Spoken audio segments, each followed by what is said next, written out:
Malam ini saya akan menyampaikan firman dengan judul mencari kekuatan dalam pergumulan. Lukas pasal 22 ayat 39 sampai 43 berbunyi demikian. Lalu pergilah Yesus keluar kota dan sebagaimana biasa ia menuju Bukit Zaitun. Murid-muridnya juga mengikuti dia.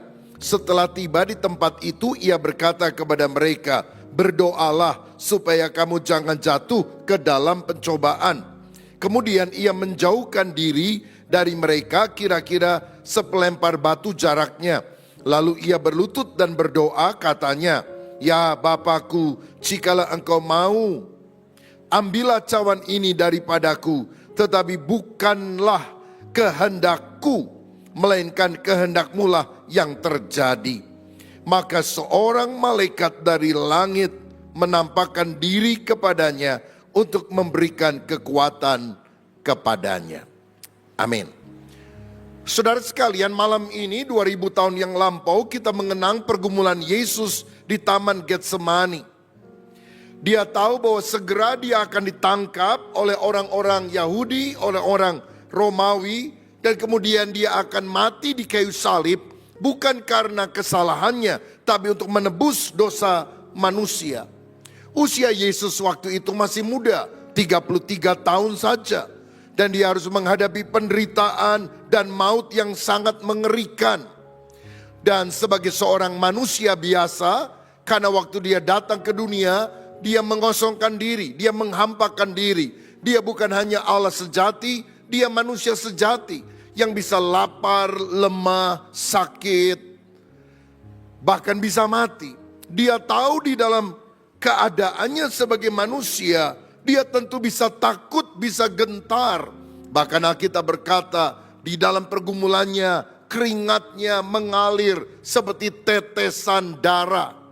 Hematidrosis itu karena stres yang sangat luar biasa, sehingga darah mengalir melalui pembuluh keringat, saudara-saudara. Saya percaya bukan hanya Yesus, kita semua juga pernah mengalami pergumulan yang berat.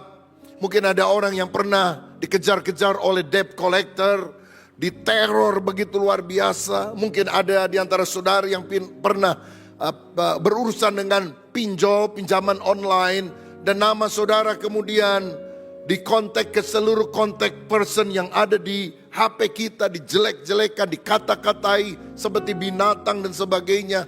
Dan itu membuat stres, rasanya kita tidak berharga, tidak berdaya lagi.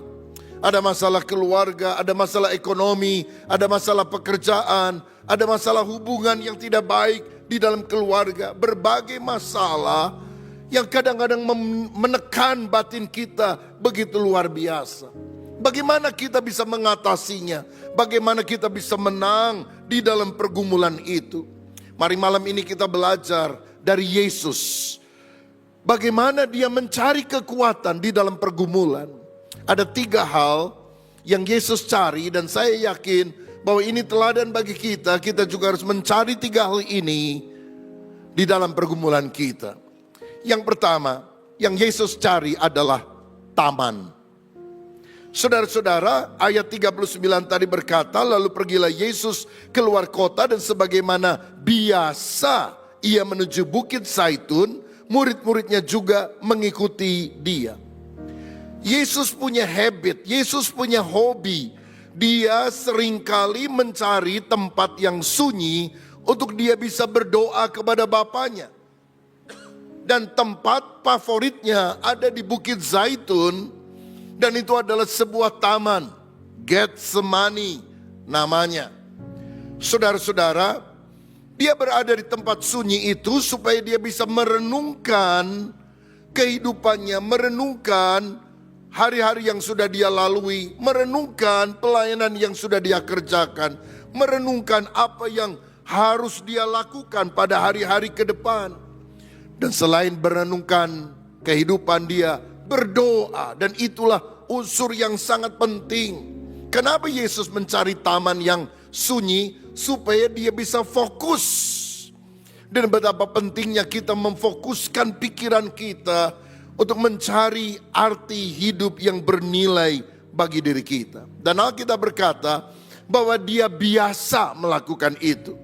Saya percaya bahwa doa tidak boleh menjadi satu kondisi darurat. Kalau sudah sangat kepepet sekali, udah gak ada harapan lagi, gak ada lagi orang bisa menolong, baru kemudian kita berdoa. No, doa bukan seperti ban serep, tapi doa harus menjadi hobi, menjadi habit, menjadi sesuatu yang kita kerjakan. Alkitab bilang, dia biasa pergi ke Bukit Zaitun, dia biasa pergi ke Taman Getsemani tersebut. Doa adalah pernyataan bahwa kita lemah dan terbatas, lalu kita bergantung kepada Tuhan. Kalau kita jarang berdoa, kita menganggap kita bisa mengatasi semua masalah dengan kekuatan diri. Aku mampu, aku bisa menyelesaikan semuanya. Makanya kita jarang berdoa. Tetapi waktu kita berdoa, kita berkata, Tuhan, aku tidak mampu, berilah pertolonganmu kepadaku. Sebab tanpa Engkau menolong, aku tidak bisa melakukan apa-apa. Saudara-saudara, dan menarik sekali, Yesus berdoa di taman yang bernama Getsemani. Saya baru pulang 2 hari yang lalu, hari Selasa malam tiba di Bandung, habis ziarah di Holy Land, dan kemudian juga ada beberapa meeting karena ada meeting internasional dari hamba-hamba Tuhan yang dianggap cukup berpengaruh di negaranya masing-masing. Jadi ada utusan dari Amerika, Australia, Eropa, Afrika, dan Asia. Ya. Salah satunya saya kalau yang dari Asia. Jadi ada hanya 20 hamba Tuhan dari seluruh dunia, dari 12 negara yang dikumpulkan dalam pertemuan yang penting itu. 4 hari dari pagi sampai malam, saudara-saudara, cukup melelahkan. Dan kita juga pergi mengunjungi beberapa tempat yang penting, ketemu dengan orang-orang yang penting. Dan saya kemudian menyempatkan diri tentu saja pergi ke Taman Getsemani. Saya bilang kepada tim, hanya beberapa orang karena ini agak mendadak, saudara, cuma beberapa orang yang menyertai. Ayo kita berdoa di Taman Getsemani. Kita berdoa pertama di upper room, tempat Roh Kudus pernah dicurahkan pada hari Pentakosta. Kita doa sama-sama, kita sharing. Tapi kemudian di Getsemani kita bilang kita doa pribadi. Masing-masing cari tempat berdoa, bersekutu kepada Tuhan. Adalah sesuatu yang selalu membuat hati saya rindu untuk doa di Getsemani. Karena di gereja Getsemani itu dulu taman saja, sekarang sudah dibuat gereja di tengahnya. Ada sebuah batu yang diyakini Yesus pernah doa, tertelungkup di sana, berdoa, bergumul untuk salib yang harus ditanggungnya. Nah sekarang di taman itu sudah ada gerejanya. Saya ingin tunjukkan video singkat tentang Getsemani. Klik. Ini adalah tembok kota Yerusalem lama, dan kalau saudara perhatikan di sana ada Dome of the Rock, Masjid Kubah Emas, dan saya sedang berada tepat di depan gereja Getsemani, di mana Yesus berdoa pada malam waktu dia ditangkap. Dan di sini ada pohon-pohon zaitun yang sudah berusia ribuan tahun, dan ada satu pohon yang diperkirakan pohon yang ada pada waktu Yesus sedang berdoa di Taman Getsemani 2000 tahun yang lampau. Yesus berdoa, kemudian ditangkap dan mati di kayu salib untuk menyelamatkan kita. Kalau Yesus berdoa sementara murid-muridnya tertidur, kita juga perlu menjadi orang-orang yang bangkit di dalam roh doa sehingga tidak tertidur secara rohani. Puji Tuhan. Ya, jadi pohon zaitun yang paling besar itu sebetulnya terakhir saya ke sana sebelum Covid itu jauh lebih besar, tapi kemudian seperti mau doyong begitu saudara, karena sudah 2000 tahun lebih usianya. Jadi diperkirakan Yesus pernah melihat pohon itu. Lalu sekarang beberapa bagian dipangkas supaya bisa lebih tegak berdiri. Dan di depan gereja Getsemani itu kita bisa melihat ada tembok kota Yerusalem. Ada banyak tembok di sana, hanya satu yang ditutup. Karena mereka tidak mau Mesias datang lewat tembok itu. Karena mereka percaya Mesias kalau datang akan lewat istilahnya tembok emas, Golden Gate. Jadi di depannya itu dipasang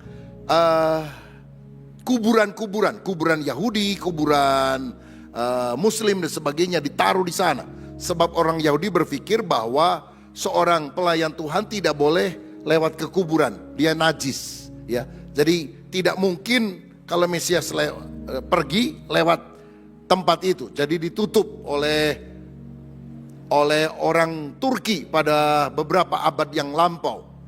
Tapi saya percaya kalau Yesus datang, dia nggak perlu jalan, dia bisa terbang, saudara-saudara. Dia bisa lakukan apa saja. Coba kita lihat videonya. Saya sedang ada di gereja Getsemani dan persis di seberangnya itu ada The Golden Gate atau pintu gerbang emas. Ada banyak pintu untuk masuk ke kota Yerusalem lama. Semuanya terbuka kecuali ini.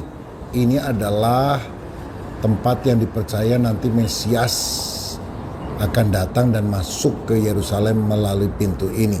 Tapi orang Yahudi sampai sekarang tidak percaya bahwa Yesus adalah Mesias. Padahal Yesus 2000 tahun yang lalu pernah datang ke tempat ini dan masuk ke Yerusalem lewat pintu ini. Kita berdoa supaya sungguh-sungguh banyak orang percaya bahwa Yesus adalah Mesias. Tuhan memberkati. Yang menutupnya adalah Ottoman dari kekhalifahan Turki sekian abad yang lampau. Jadi pintu itu tidak pernah dibuka lagi sampai hari ini. Kalau kita lihat gambar berikut ini, saya mau tunjukkan. Next. Jadi ini adalah Taman Getsemani dan saya berdiri di depan pohon zaitun yang diperkirakan 2000 tahun yang lampau usianya. Lalu ini ada gereja yang sudah dibangun di tempat di mana Yesus sedang berdoa. Jadi kalau saudara lihat ada rombongan dari orang Spanyol kalau nggak salah yang sedang ibadah itu. Nah di bawah itu ada batu yang besar yang diperkirakan Yesus pernah berdoa di sana. Bagian sebelah kanan itu adalah foto luar gereja daripada Getsemani. Dan kalau kita melihat ke seberangnya, ke sebaliknya, maka ini adalah Golden Gate atau pintu gerbang emas istilah mereka yang merupakan bagian dari tembok Yerusalem yang lama. Kalau ada yang belum pernah ke sana berdoa, siapa tahu Tuhan memberikan berkat dan kesempatan kita bisa ziarah. Karena ada banyak apa yang ada di dalam Alkitab tiba-tiba klik terbuka ketika kita berangkat ke sana, ya. Jadi kalau nggak ke Israel juga tetap masuk surga, saudara. Nggak ke Yerusalem nggak apa-apa. Tapi kalau saudara dapat berkat, bisa nabung, bisa mencicil dan sebagainya, satu kali bisa ke sana, ini akan sangat bagus untuk membangun iman kita. Nah, kembali pada pergumulan Yesus, yang Yesus cari pertama ketika dia bergumul adalah Taman Getsemani di Bukit Zaitun. Ini adalah tempat sunyi untuk merenung dan berdoa. Dan kalau saudara dan saya punya pergumulan, maka saya yakin langkah ini adalah langkah yang tepat kita perlu lakukan. Cari yang tempat sunyi untuk berdoa. Yesaya 30 ayat 15. Sebab beginilah firman Tuhan Allah yang Maha Kudus Allah Israel. Dengan bertobat dan tinggal diam, kamu akan diselamatkan. Dalam tinggal tenang dan percaya terletak kekuatanmu. Mazmur 46 ayat 11 berkata, diamlah dan ketahuilah bahwa akulah Allah. Be still and know that I am God. Kalau kita berdiam diri di hadapan hadirat Tuhan, kita akan mendapatkan kekuatan baru daripada Dia. Saya pernah membaca kisah, satu kali ada beberapa pekerja tambang yang panik cemas karena terjadi longsoran, sehingga waktu mereka ada di bawah tanah itu longsor dan hampir mengubur mereka hidup-hidup, saudara. Mereka begitu panik, mereka mencoba untuk melarikan diri, padahal tanah itu sudah mulai mengurung mereka. Tiba-tiba di saat panik ada seorang kepalanya berkata, diam diam, jangan gerak semuanya. Saudara, di dalam kegentaran mereka semuanya diam. Dan kemudian si kepala ini bisa merasa masih ada bagian tiupan angin yang dirasakan. Sangat kecil, tapi itulah yang menyebabkan dia bilang, jangan kemana-mana, ikuti terobos yang ini, karena itu akan membawa kita keluar. Dan ketika dia melakukannya, mereka semuanya bisa selamat. Kenapa? Di dalam tinggal tenang, tidak panik, tidak gugup, lalu kemudian melakukan tindakan yang salah. Tetapi waktu tenang, seringkali ada jalan keluar yang kita bisa dapatkan. Saudara-saudara, Tuhan Yesus pernah mengajar dalam Matius 6 ayat 6, tetapi jika engkau berdoa, masuklah ke dalam kamarmu, tutuplah pintu dan berdoalah kepada Bapamu yang ada di tempat tersembunyi, maka Bapamu yang melihat yang tersembunyi akan membalasnya kepadamu. Tuhan ingin agar kita punya secret place, tempat persembunyian, tempat rahasia, di mana kita bisa berdoa berdua dengan Tuhan. Itu adalah tempat di mana kita bisa berkomunikasi dengan Tuhan. Saudara, ada waktunya kita doa gabungan sama-sama dengan yang lain. Tapi Tuhan seringkali memanggil kita masuk ke kamar, kunci pintunya, karena Bapa yang tinggal di tempat tersembunyi akan melihat perbuatan tersembunyi yang kau lakukan kepada dia, dan dia akan memberkati engkau dengan terang-terangan ketika engkau punya secret place. Saya mau katakan, seringkali dalam kehidupan kita, kita lebih mementingkan public life daripada inner life. Kita menampilkan jati diri kita, kita mencari perhatian orang, kita menunjukkan pencitraan di dalam public life, tapi tidak membangun inner life kita. Pada Tuhan berkata, bangun inner life-mu di secret place, karena waktu engkau membangun imanmu di secret place, Allah yang ada di secret place, di tempat yang tersembunyi, akan membalas terang-terangan kepadamu. Saudara, di dalam pergumulan kita, apakah kita memiliki jam-jam doa secara khusus, relasi dengan khusus dengan Tuhan? Dan pada saat itulah segala ketakutan kita menjadi sirna. Betapa pentingnya kita memiliki retreat pribadi. Bukan pergi mungkin ke Lembang, ke puncak, bahkan mungkin di dalam kamar saudara. Saudara bisa ambil waktu khusus. Kalau perlu cuti dari pekerjaan, minta cuti 1 hari, gak pergi kemana-mana, tapi saudara ada di kamarmu. Engkau berdoa, membaca firman, memikirkan tentang makna kehidupan lebih dalam. Mundur 2 langkah untuk maju 3 langkah. Kadang-kadang kita seperti gasing yang berputar terus dan tidak lagi memikirkan hal-hal yang memang harus kita kerjakan. Berhentilah sejenak. Seperti panah itu akan efektif kalau busur itu tidak selalu ditarik, tapi ada waktunya busur itu talinya dikendorkan. Ketika tali busur dikendorkan dan kemudian ditarik lagi, maka itu akan melesat lebih jauh. Banyak orang sekarang bilang, saya perlu healing katanya. Saudara-saudara, saya mau katakan ada yang lebih penting daripada healing. Apalagi piknik ke tempat-tempat enak, retreat pribadi. Bukan di tempat yang jauh, di tempat sendiri di mana saudara bisa berdua bersama dengan Tuhan. Makanya di dalam ziarah yang kita lakukan, kadang-kadang kita doa bersama. Tapi seperti di Getsemani saya bilang kepada rekan-rekan, masuk ke Getsemani, doa pribadi-pribadi. Doa sendiri-sendiri. Ambil waktu khusus untuk bersekutu dengan Tuhan. Dan saya percaya kita bisa rest in God presence. Beristirahat di dalam hadirat Tuhan. Dan saya yakin bahwa doa memecahkan banyak masalah. Sebetulnya saudara-saudara, waktu kami berangkat kemarin, saya itu ada masalah yang bisa menyebabkan saya dideportasi, saudara. Belum pernah terjadi. Karena apa? Pada waktu kita terbang dari Jakarta via Dubai, dan kemudian dari Dubai langsung ke Tel Aviv, ada jeda, istirahat, menunggu kira-kira 3 jam. waktu kita ke counter untuk mendapatkan perjalanan selanjutnya, setelah dicek, nomor paspor saya itu beda 1 angka dengan visanya. Jadi kalau nomor paspor saya misalnya 58, ini 53. Hanya sedikit sekali bedanya. Tapi dia bilang Anda nggak bisa masuk ke sana karena nomor paspor Anda sama nomor visa beda. Saya bilang loh, bukan saya yang bikin visanya ini, kan udah dikirim paspornya, kan mereka yang bikin, kan kesalahan dari mereka. Aduh, Anda ke counter yang lain aja. Saudara-saudara, jadi kita harus lari-lari karena airport Dubai itu sangat panjang, besar. Dan di counter kedua juga sama, Anda nggak bisa masuk karena paspor Anda beda dengan visa Anda. Waduh, saya bilang gimana, saya kasih argumentasi begini, begitu. Dia bilang sudah begini saja, Anda pergi ke gate waktu kita mau naik pesawat.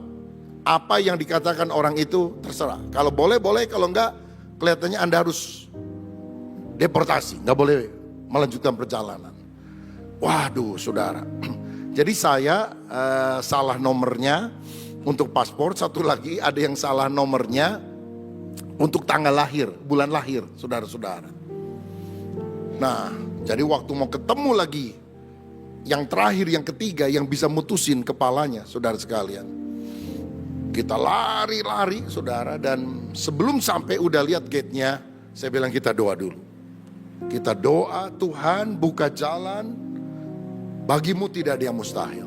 Setelah amin, kita urus dan sebagainya, sama jawabannya saudara. Ini gak bisa nih, nomornya lain. Saya bilang manajer Anda mana? Manajernya turun tangan, dia bilang ini bukan salah kami, tolong dibantu. Yang penting saya bisa terbang dulu ke Tel Aviv. Kalau soal nanti masuk ke sana urusan belakangan lah. Akhirnya dia bilang oke deh, Anda boleh masuk. Jadi kita itu penumpang terakhir yang boleh masuk. Bayangkan 3 jam transit hanya untuk ngurus itu, saudara-saudara. Dan kita lari-lari masuk ke dalam. Aduh, lega juga. Nah begitu sampai di Tel Aviv, saya bilang udah, saya nanti lihat deh gimana ininya. Semua masuk, saudara-saudara. Begitu bagian saya ditahan, gak boleh masuk. Anda duduk dulu di sana katanya. Wah, ini gara-gara nomor itu 1. Semua udah beres. Aduh, apa saya balik ke Indonesia ya? Beberapa bilang, lah yang ada urusan di sini kan yang diundang Pak Rubin, masa kita yang nganternya masuk, ini yang diundangnya kagak masuk katanya. Saya doa di sana, istri saya walaupun sudah bisa masuk, dia bilang enggak, saya temenin dulu katanya. Jadi saya doa, Tuhan tolong. Dan petugasnya datang lagi. Kamu pernah masuk ke negara ini dengan paspor yang lain? Saya bilang saya cuma punya paspor itu. Lalu dia bilang oke. Dia masuk lagi ke dalam. Gak lama dia keluarkan lagi paspor, ada visanya. Dia bilang selamat datang di tempat ini. Saya bisa masuk, haleluya, karena Tuhan baik, Tuhan luar biasa. Waktu ngalami itu, walaupun harus cepat, harus lari-lari, tapi tetap gak perlu panik, saudara-saudara. Damai sejahtera Tuhan mengalir dalam hidup, karena saya yakin begini, tidak ada sesuatu yang terjadi tanpa izin daripada Tuhan. Dan Tuhan ngerti apa yang terjadi. Dan apa yang merupakan rencana Tuhan pasti yang terbaik. Udah ikuti saja apa yang Tuhan mau. Tapi saya yakin kalau kita dalam pergumulan mencari taman, tempat di mana kita rest in God's presence, berdoa kepada Tuhan, yang rasanya mustahil dibuat Tuhan menjadi mungkin, sebab bagi Allah tidak ada yang mustahil. Haleluya. Jadi yang Yesus cari ketika dia punya pergumulan, dia cari taman. Yang pertama dia cari apa, saudara? Taman, tempat sunyi untuk berdoa. Yang kedua yang Yesus cari ketika dia menghadapi pergumulan, dia cari teman. Jadi yang gampang nih, supaya saudara pulang ingat ya. Cari taman, tempat untuk berdoa, cari teman. Dikatakan pada waktu dia pergi ke Bukit Zaitun, dia mengajak beberapa orang muridnya untuk berdoa di sana. Ayat paralelnya dalam Matius 26 ayat 37-38 berkata, dan ia membawa Petrus dan kedua anak Zebedius sertanya, yaitu Yakobus dan Yohanes. Maka mulailah ia merasa sedih dan gentar, lalu katanya kepada mereka, hatiku sangat sedih seperti mau mati rasanya. Tinggallah di sini dan berjaga-jagalah dengan aku. Yesus di dalam kegelisahan, ketakutan sebagai seorang manusia, mengajak 3 orang muridnya, Yohanes, Yakobus, dan Petrus. Dan mereka ini adalah support system yang mendukung Yesus di dalam pergumulannya. Saya berharap keluarga saudara adalah support system yang terbaik. Ketika semua orang gak ada yang percaya lagi kepada saudara, masih ada keluarga yang berkata, walaupun orang bilang begini, aku tetap percaya kepada kamu. Itu support system yang sangat menguatkan kita, yang bisa menerima kita apa adanya. Saudara-saudara, kalau engkau tidak temukan di dalam keluargamu, engkau harus temukan itu di dalam lingkungan pergaulanmu. Mungkin itu adalah anak-anak Tuhan yang bisa menerima saudara apa adanya. Waktu engkau cerita pergumulanmu, teman-temanmu gak bilang, Yesus bisa bikin mujizat, takut juga dia. Gak nyangka saya, saking ketakutan, keringatnya seperti darah tuh keluar. Kita aja gak pernah begitu. Kita membutuhkan orang-orang yang tidak menyalahkan kita, tetapi bisa mendukung apa yang kita lakukan pada masa-masa yang sulit. Yesus bilang begini dengan terbuka, hatiku sangat sedih seperti mau mati rasanya. Tinggallah di sini dan berjaga-jagalah dengan aku. Bayangkan, Yesus saja perlu teman. Kita ini nggak bisa jadi orang the lone ranger, penjelajah yang berjalan sendiri. Kita perlu komunitas yang mengencourage, menguatkan hati kita. Kalau ada masalah jangan menyendiri. Sebab kadang-kadang hal buruk akan masuk di dalam pikiran kita. Perlu teman yang bisa mensupport saudara. Waktu saudara sakit, hatimu bisa down. Engkau kepikiran, aduh jangan-jangan penyakitnya berbahaya. Aduh jangan-jangan penyakitnya seperti ini dan itu. Dan saudara perlu teman yang berkata, percaya ada mujizat, ada Tuhan yang memberikan kekuatan.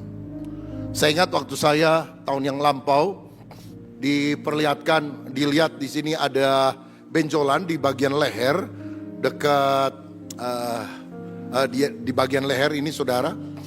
Lalu kemudian ke beberapa dokter, termasuk ke profesor juga, dan semuanya bilang harus dibiopsi. Karena kalau tidak nggak tahu itu kanker ganas atau bukan. Nah sebagai manusia tentu ada perasaan khawatir, ada perasaan cemas. Cuma saya khotbah biasa, hampir nggak ada orang yang tahu tentang itu. Cuma support system saya tahu, tentu saja istri saya, keluarga, orang tua tahu untuk minta mendoakan.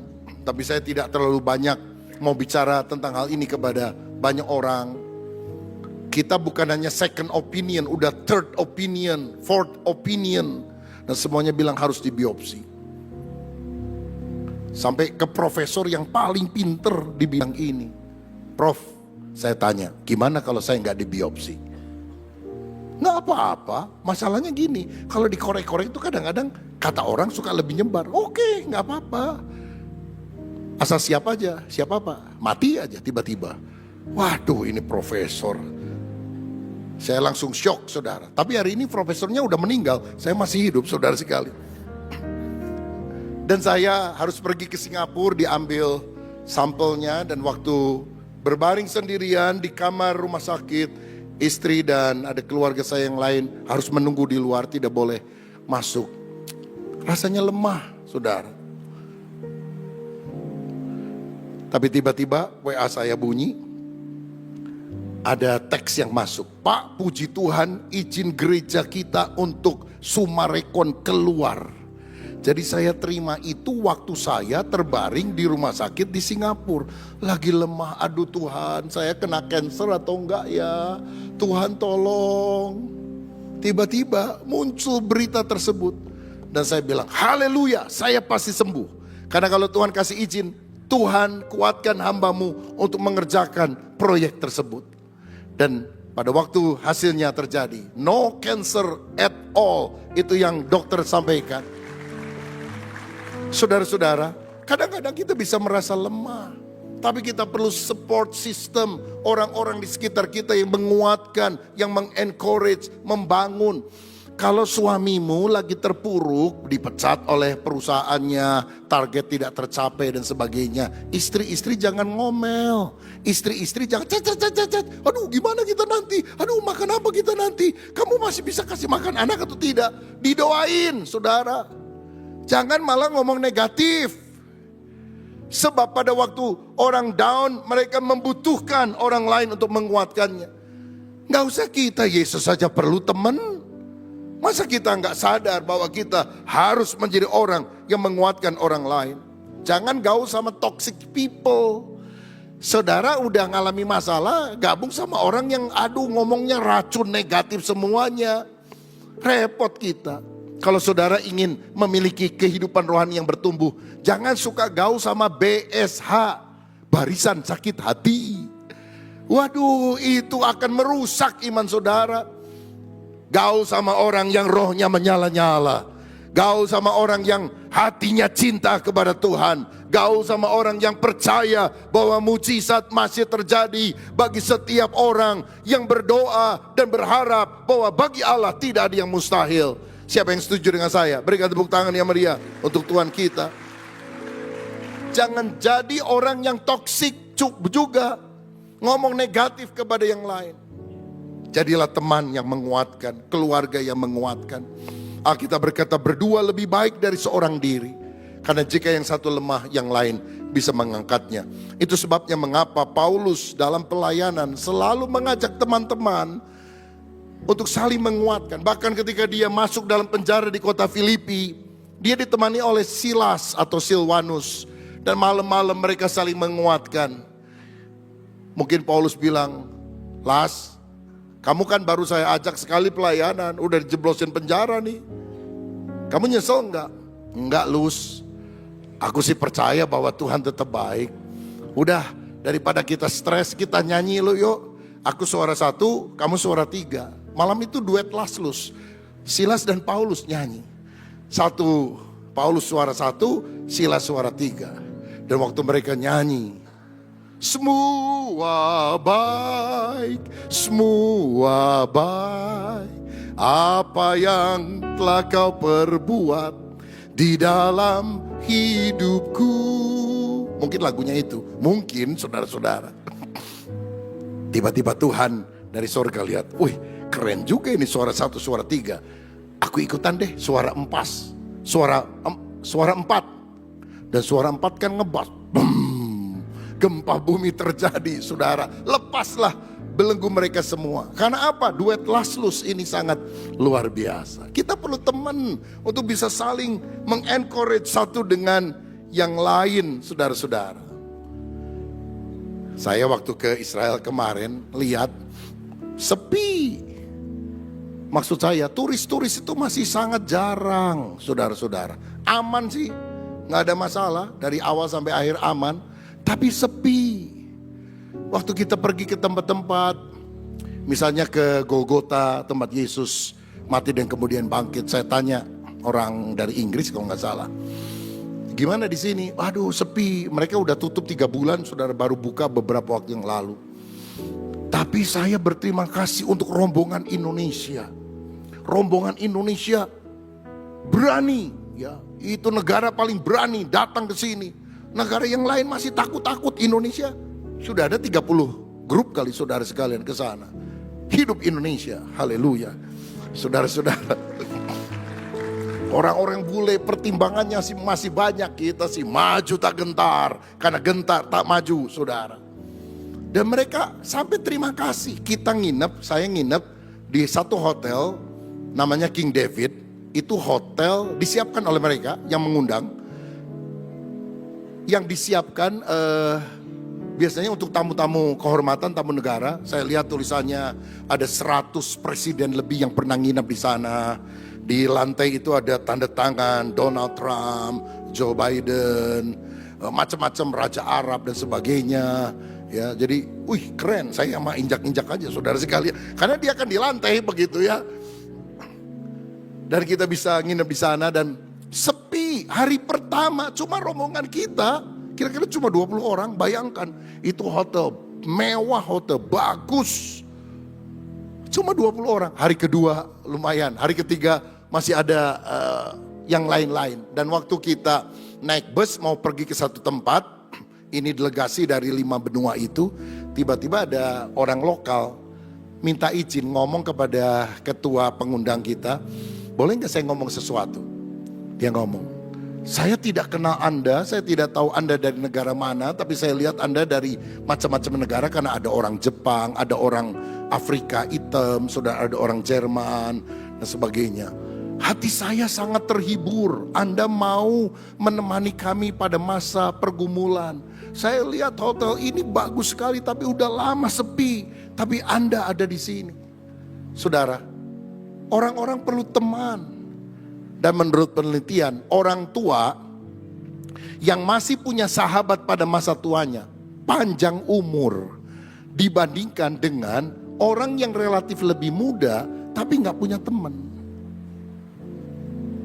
Ada orang sudah 80 tahun lebih, punya teman bisa ngobrol, masih ada semangat hidup. Ada yang 50 lebih, tapi menyendiri, gak punya teman, lebih cepat berangkat. Saudara-saudara, hati-hati yang 50-an. Kita perlu taman, kita perlu teman. Yang ketiga, yang terakhir, kita perlu Tuhan. 3T, teman, taman, teman, Tuhan. 3 hal yang kita butuhkan. Apa saja? Taman, teman, Tuhan. Saudara-saudara, Yesus berdoa kepada Tuhan. Yesus berdoa kepada Allah. Dalam Mazmur 46 ayat 2-4 dikatakan, Allah itu bagi kita tempat perlindungan dan kekuatan sebagai penolong dalam kesesakan sangat terbukti. Sebab itu kita tidak takut sekalipun bumi berubah, sekalipun gunung-gunung goncang dalam laut, sekalipun ribut dan berbuih airnya, sekalipun gunung-gunung goyang oleh geloranya. Hanya dekat Allah saja aku tenang, daripadanya lah harapanku.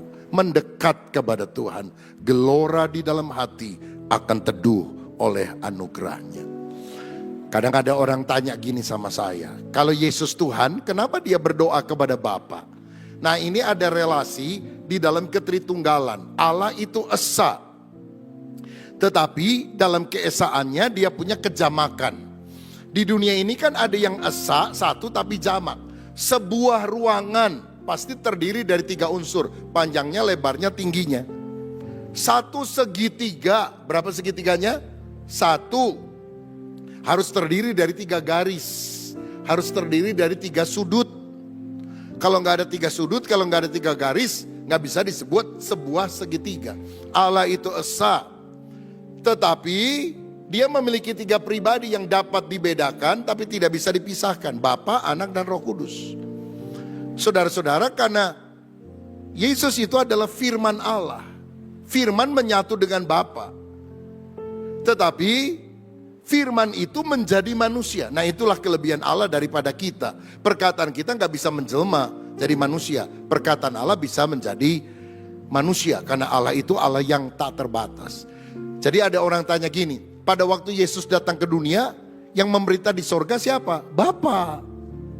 Karena yang datang ke dunia mati disalib bukan Bapa, bukan Roh Kudus, tapi Yesus, pribadi yang kedua. Jadi waktu Yesus di Getsemani, dia doa sama siapa? Bapa. Bahkan di dalam kekekalan, Bapa, Anak, dan Roh Kudus selalu berkomunikasi. Dalam Kejadian dikatakan, baiklah kita menjadikan manusia menurut gambar dan rupa kita. Dia nggak ngajak ngomong malaikat, karena malaikat bukan pencipta. Dia ngomong sama pribadi berbeda di dalam keesaannya. Saya mau tanya, walaupun kita bukan Tuhan, tapi ada sedikitlah ciri-ciri bahwa kita ini makhluk rohani. Saudara paling sering ngobrol sama siapa? Saudara paling sering berkomunikasi, berbincang-bincang sama siapa?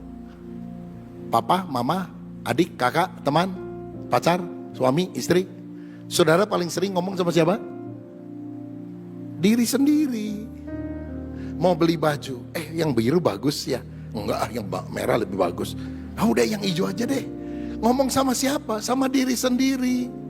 Kita aja kalau kita ini satu pribadi, 3 unsur, tubuh, jiwa, roh. Kalau Allah itu satu hakikat, 3 pribadi. Nah jadi Yesus di Taman Getsemani berdoa kepada Bapaknya. Dia minta pertolongan Bapa untuk menguatkan dia. Karena relasi yang sangat intim penuh dengan kasih. Dan pada waktu dia doa kepada Tuhan, dia cari Tuhan. Yang dia cari adalah kehendak Bapa. Bapa, boleh nggak aku nggak disalib? Boleh nggak sengsara ini tidak aku alami?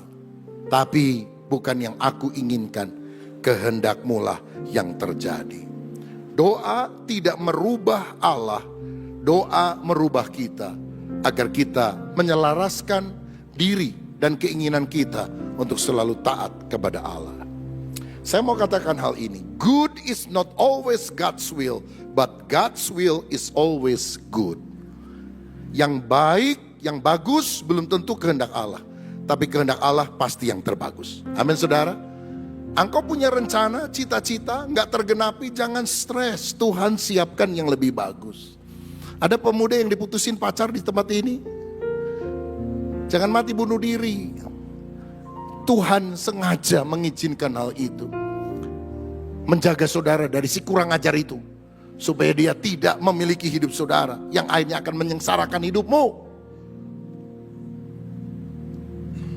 Tapi pacar saya kelihatan sayang sama saya.